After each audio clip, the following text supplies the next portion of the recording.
Welcome to perspective English teaching.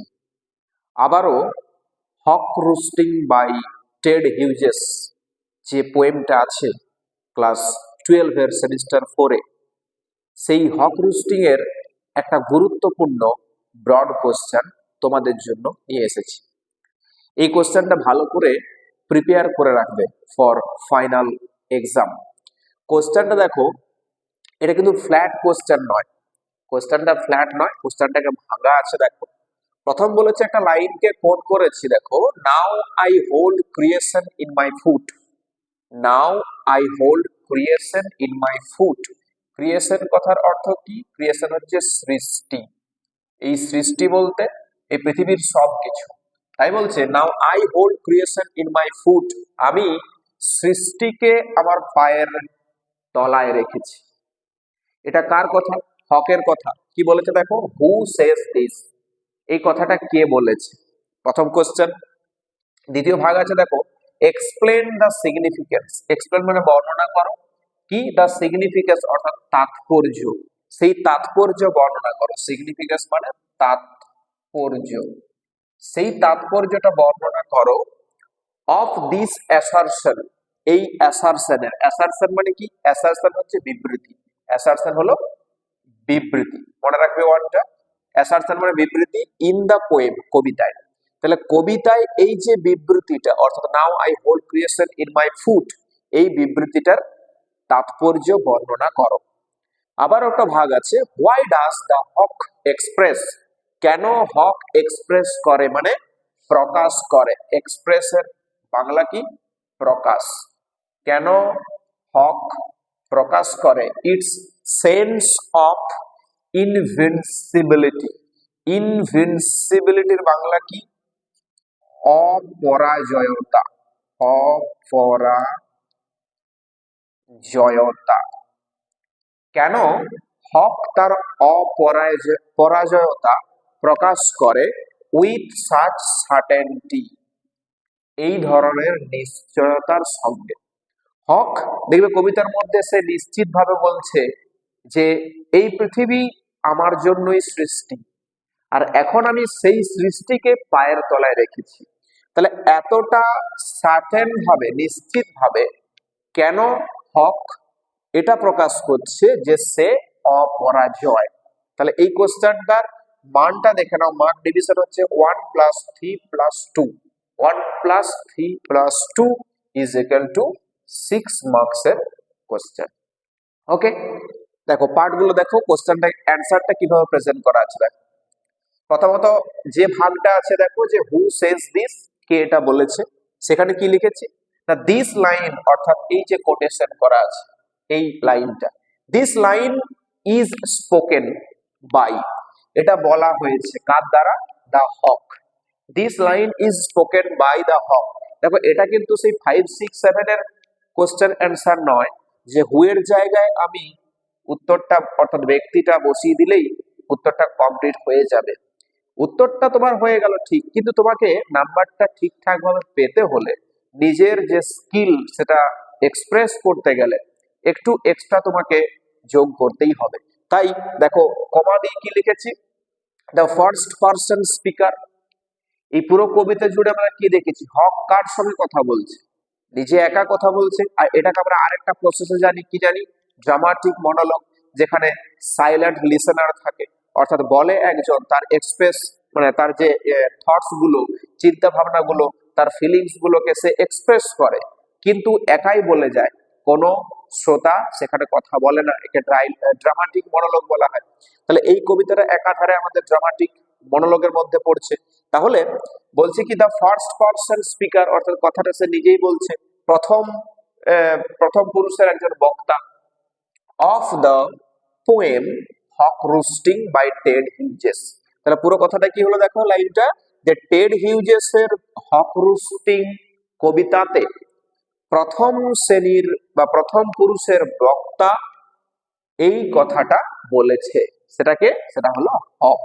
তাহলে লাইনটা দেখো, this line is spoken by hawk, the first person speaker of the poem Haque রুস্টিং by Ted Hughes. Next পার্টটা কি ছিল? Explain the significance of this assertion in the poem.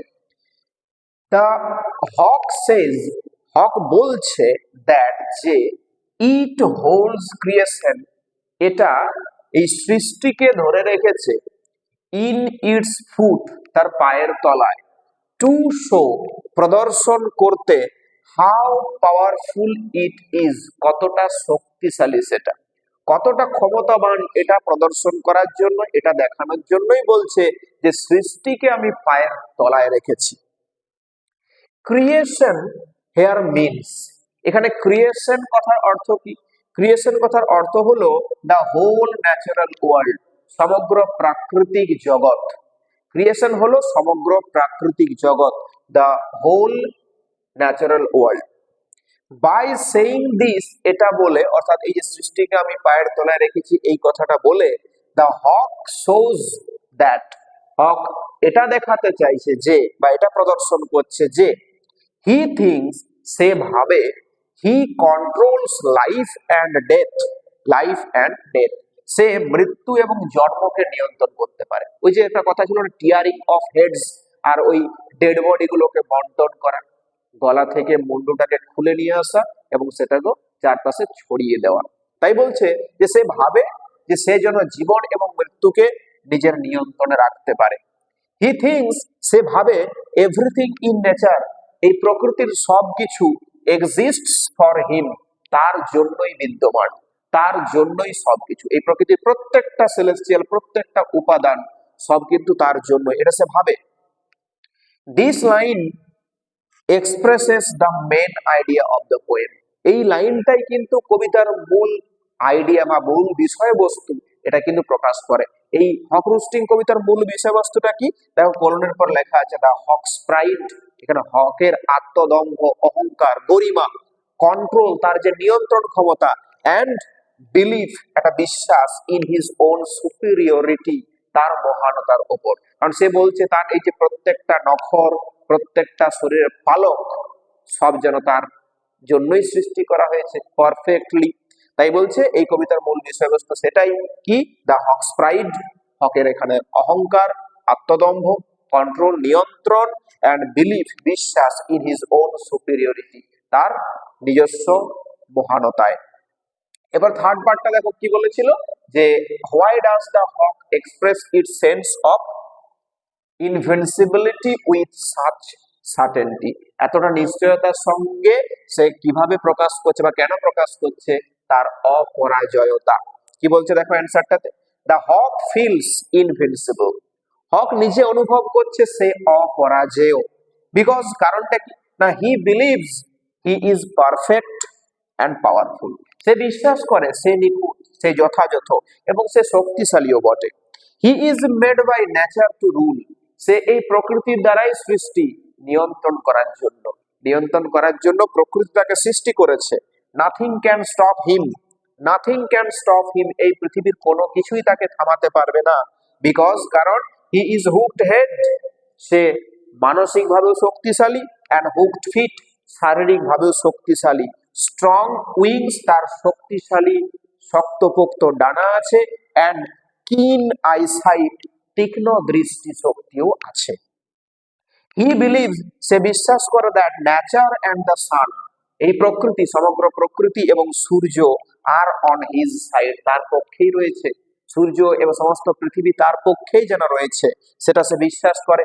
The pride and control, এই যে অহংকার এবং এই নিয়ন্ত্রণ ক্ষমতাটা, মেক দ্য হক শিওর, হককে অর্থাৎ বাজকে নিশ্চিত করেছে, দ্যাট যে, হি ক্যান নেভার বি ভ্যানকুইস্ট, তাকে কখনো পরাজয় বা পরাজিত করা যাবে না।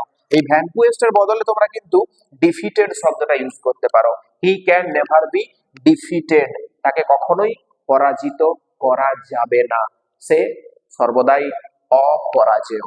এই প্রকৃতির সমস্ত কিছুই তার জন্যই, তার ফরেই রয়েছে। এই হচ্ছে গুরুত্বপূর্ণ একটা ব্রড কোশ্চেন।